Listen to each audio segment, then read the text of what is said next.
We were sitting at my friend's house and everything was fine. Just got the TV on and just, you know, having tea. And then my friend's grandma called her and she said, there's something happening in Ankara. They're not allowing us to leave. And my friend turned around and said, Grandma, what's happening? Why aren't they allowing you to leave? Who are they? And she said, something bad is happening.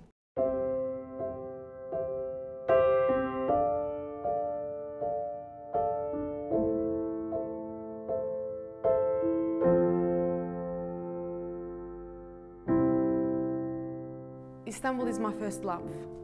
I fell in love with this city when I was in year 10, when I was 16 years old. And one day I said, I'm going to move to this city and live there.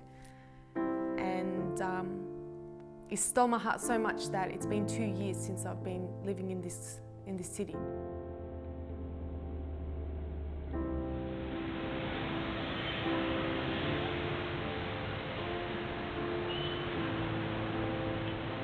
Evet, buyurun.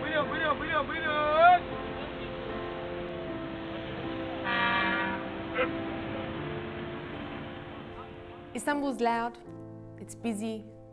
Sometimes you want to pull your hair out because it's crazy. But at the end of it, it's peaceful because it's your home. Well, it is my home now. You can just, I don't know, like the way I look at Istanbul is just, maybe you can't really explain Istanbul. I can't explain it. Like you need to feel it. You need to feel, you know, the air, the breeze, and the water, the people, the culture. You need to feel it. You need to see it. You need to embrace it. I can't explain it. When people ask me, like, why did you move to Istanbul? Oh, I fell in love with it. Okay, is it because of something else? No, it's because I actually fell in love with this city. People didn't understand because they never felt it. They never embraced what I experienced.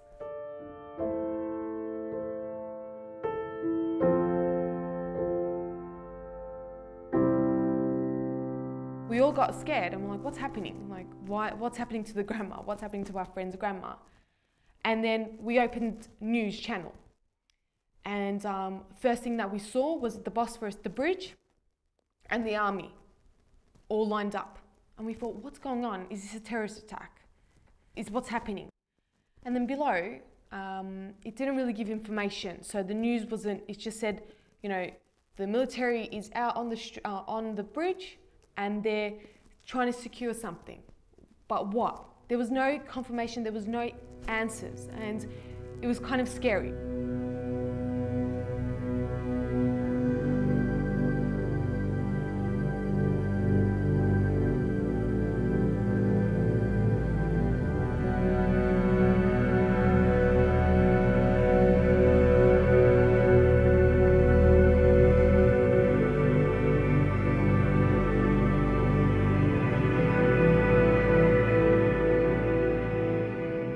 Later saw that it was a coup attack, so an attempt coup attack, and we thought, oh my God, what is that? I had no idea what it meant, and I was like, what is a coup attack? And I turned around to my friend, and she said, okay, so a coup attack is when the military takes over the government.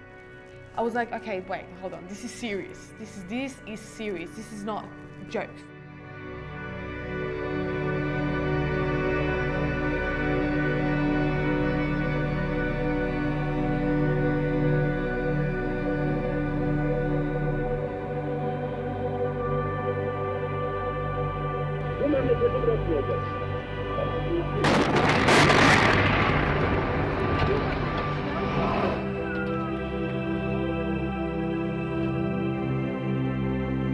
Because we're like, okay, we need to be prepared so they can come. We thought the military will just come into our house and just invade us. So we're like, all right, let's get dressed, let's be prepared. If we have to do something, we'll do it. At that moment, the presenter for Ankara, there was nothing on TV, and then she popped up. She was speaking, and I was like, okay, while we were watching it, I was like, is this real? it was just shocking. We were just watching it, and I was just stood there and just watching her and listening to her. I'm recording her as well to make sure like I have this information, like no matter what. I just wanted to keep it and just show it maybe to my kids or something. I don't know why I was recording it, but I was so shocked. I'm just there recording it. I'm listening to what she's saying. Bu metnin tüm Türkiye Cumhuriyeti kanallarında yayımlanması Türk Silahlı Kuvvetleri'nin bir emridir. Türkiye Cumhuriyeti'nin değerli vatandaşları sistematik bir şekilde sürdürülen... This is it. I think there is a military coup attack and I have no idea what's going to happen. I have no idea if I'm going to be able to live in my country. If what's going to happen, I have no idea, but there must be something. There has to be something. And then after she read her speech, she made her announcement, TV blanked out. Everyone freaked out. And we waited, and then no sign, the president or no information was given just yet. And then my parents called me. And they're like to me, you better be home, do not leave. And I was like, oh no, we're just gonna go get water and bread. And they're like to me, are you sure? And I'm like, yeah, that's fine, don't worry, don't stress, I'm not going anywhere. And my mum was crying. She was like, make sure you're safe, make sure you're safe. My dad was like, look, Gonja, you need to make sure you're at home. And I was like, Dad, don't worry, I got this. Like, and I kind of like, maybe consciously or unconsciously, kind of said a farewell. Like I said, all right, you know, take care of yourself, I love you guys. If anything happens, you know that I'm your favorite daughter and like you guys are my favorite. And that was scary. That was like, I was like, wow, like this is my first farewell to my parents. I don't know if it was, as I said, I'm not sure if it was, you know, consciously, my mind was speaking. And then after I shut the phone, I went into the lounge room, and then the president was up. And he said, okay, like I need people to get onto the streets, get there, and we need to fight back. We have to fight against these people, the military. We need to fight against them.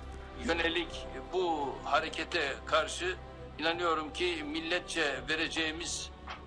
That's all I needed. And I was like, all right, we're getting up, get up now. And we're like, all right, where are we going? Should we go to the bridge? Should we go to the airport? Or should we go to TRT? And I'm like, okay, so if we go to the bridge, it'll take long, or to the airport, it'll take much longer. So I'm like, let's try TRT, as in our workplace. Let's try our workplace, and then we'll see. If it's okay there, we'll go to the bridge.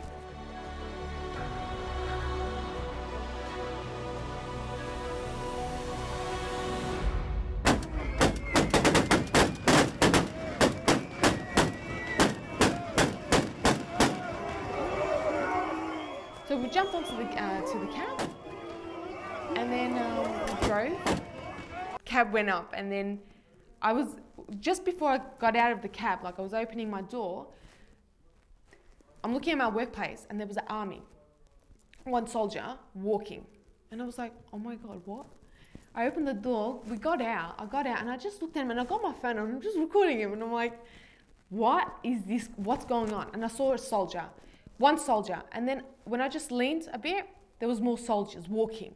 I looked around, I'm like, okay, this is serious. Like, okay, there is military in my workplace, and there's 7 people trying to communicate with these soldiers.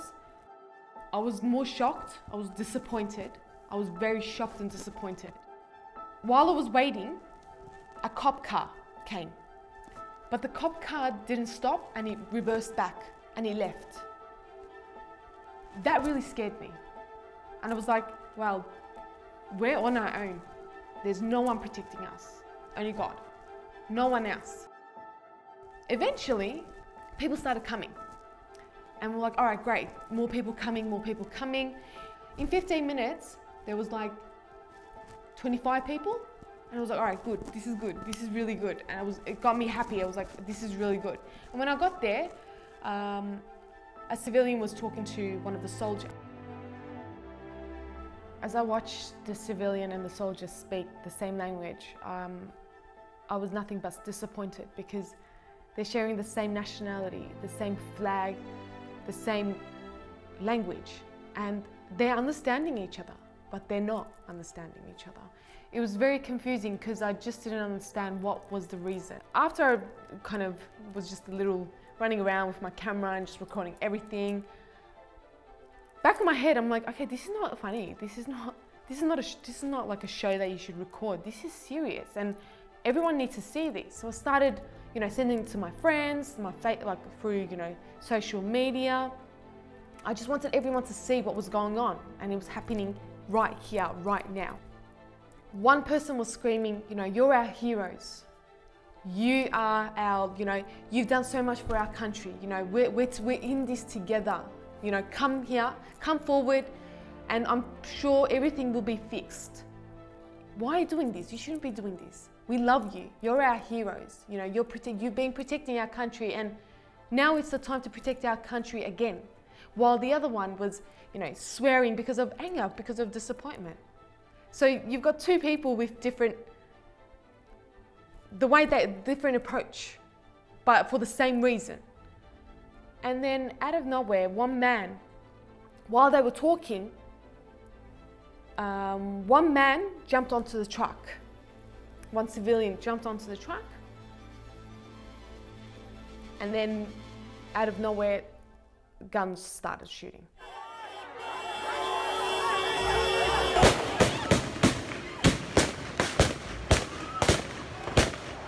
We started running.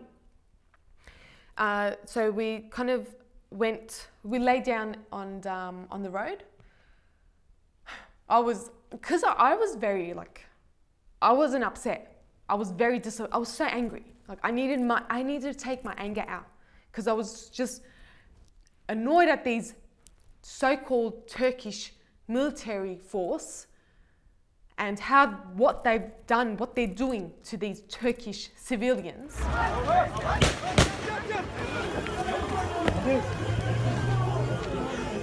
Currently, everyone's on the fucking ground because I fired.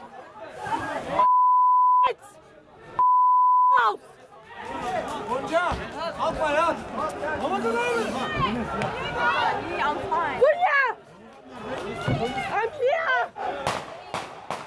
I'm here. Come here, give me. Wait. It was just firing, like it's very normal, you know, shooting guns at a Turk is shooting another Turk, and a military is shooting against the civilians.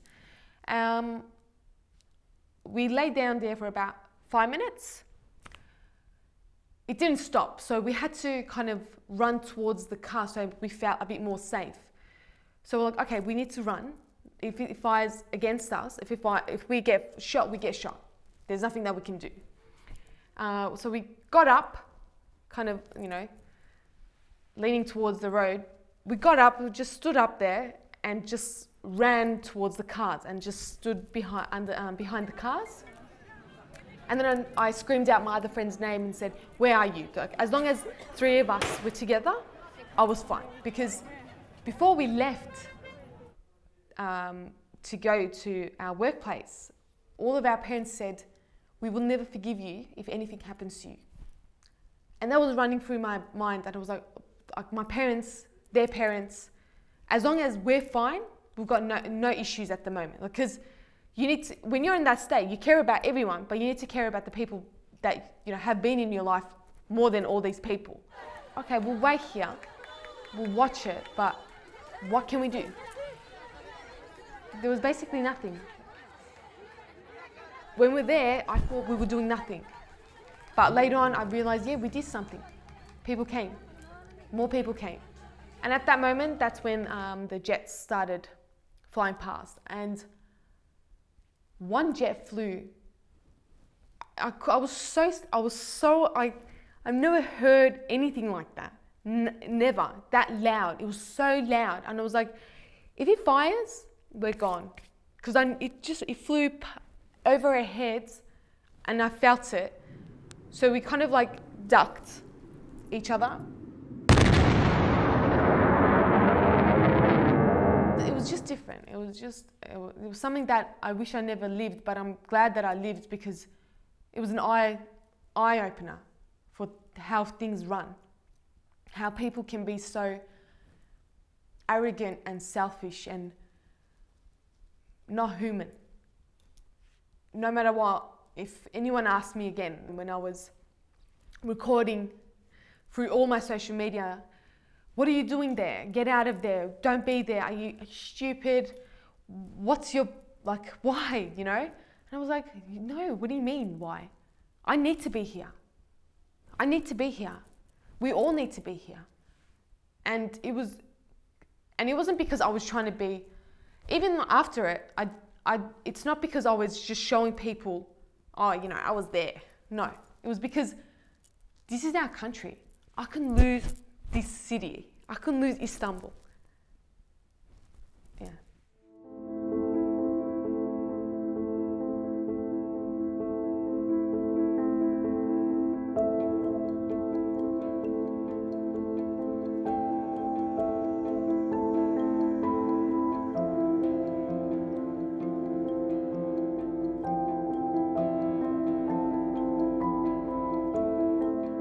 I remember when I first stepped foot to Istanbul and fell in love with the Bosphorus Bridge and how it just mesmerised me with its form of art, and it was amazing. It was fascinating. I was intrigued by its water, its air, its people, its culture. It was just amazing, and I fell in love with it instantly.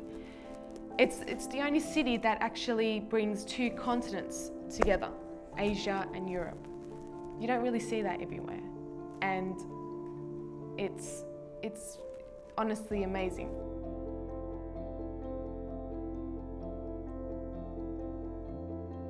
Sitting by the water and just sipping on your tea, that's all you have to do, and you'll feel amazing. You don't need to go home. You don't need to sit at a very classy restaurant or do something. You can just sit down on one spot on the bench and just watch the sea, the Bosphorus Bridge, and feel amazing and feel that comfort that this is home. It's little details that's important, and those little details mean so much. It makes Istanbul. Just go have coffee, and I'm guaranteeing you, you'll feel like it's just very, I don't know, like very flowy. You'll feel very like, as I said, you can't explain it. I'm lost in words. There's so much to talk about. There's so much history. There's so much culture. The way people talk, walk, it's so different, but you love it because that makes Istanbul, or that makes our country.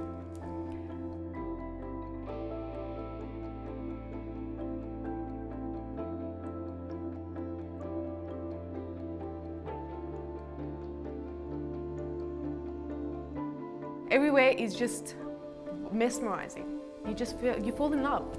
I fall in love with this city every day. I can't explain that. It's the best feeling. Just sitting there, listening to the prayer, watching it, like just watching the other side and having tea is probably the best feeling. Maybe because I'm Turkish, maybe, but when I ask other people that have actually, you know, came to Istanbul or live in Istanbul that's not Turkish, they say the same thing because they've experienced it, they lived it, they've also wandered around Istanbul, the streets and the culture. They've absorbed what they had to, and that's why when they turn around and say what I feel and what I think, I'm like, yes, that's right. We're both in love with Istanbul. So it's not because I'm Turkish. It's because this city just captures you. It actually captures you.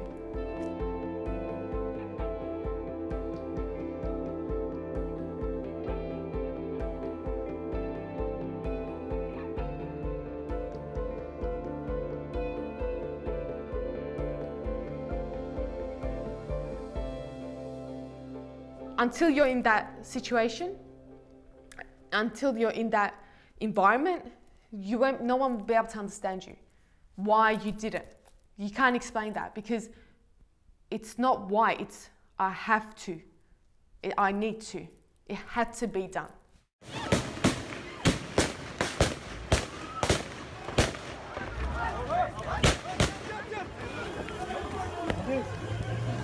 that just got to me. I was like, no chance. Like, I'm gonna have my Turkish coffee next morning at that bridge. That's all. I was like, I'm gonna be here until I know that this country is safe. And I never knew that I was so patriotic. Like, I never knew I loved my country this much. That day, 15th, that's the day that I found out that I really love my country, and I'm so proud to be who I am today, and that I am a Turkish citizen. But yeah, it was a very disappointing, experience. But I'm glad, because there's countries that have lost there's people that have lost their country. There's people that they can't even fly over to their countries because of the war, of what's happening. But thank God I saw that, and that if we are one, and if we actually fight back, we stood up for something. And we're here because of all those people that love their city, love their country, that, they're so proud to wave their flags around and speak Turkish. And thank God that I experienced that.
Ancestors actually formed this country through peace and serenity. And you can see that trace everywhere. You can see what our ancestors left behind through their traces, through their shadows, and you can see this everywhere. When you look at the silhouette of Istanbul or our country, some might see just a mosque, and some might see an architect. It's a form of architecture, a form of art. But we see it as a civilization. We see people, we see the Ottoman, we see history, we see much more broad.